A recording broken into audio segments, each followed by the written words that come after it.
Hello everyone, welcome back to the channel. In this video I'm going to walk you through how to resell Temu product.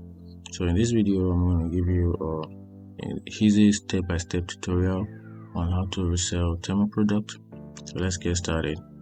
For you to be able to resell the Temu product, you have to create a Temu seller account. So for you to do that, you have to sign up on the Temu website and create a seller account. Then find the product to resell. So here's a quick guide on how to find the product to resell. Browse Temu for products that have high demand and good profit margin.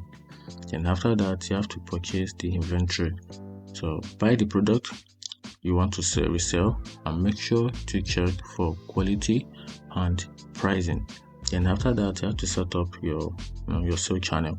So here's a quick guide to do that. Decide where you want to sell your product. For example, you can use your own online stores, for example Amazon, eBay, or any social media platform, just to set up your own sale channel.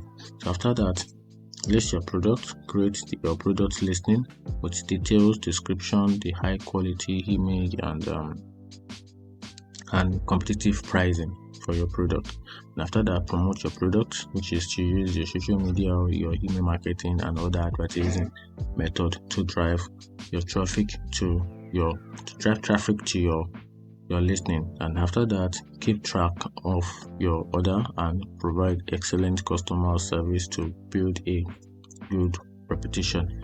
And that's how to resell Temu product. Find this video helpful, turn on the notification button and follow for more. Thank you.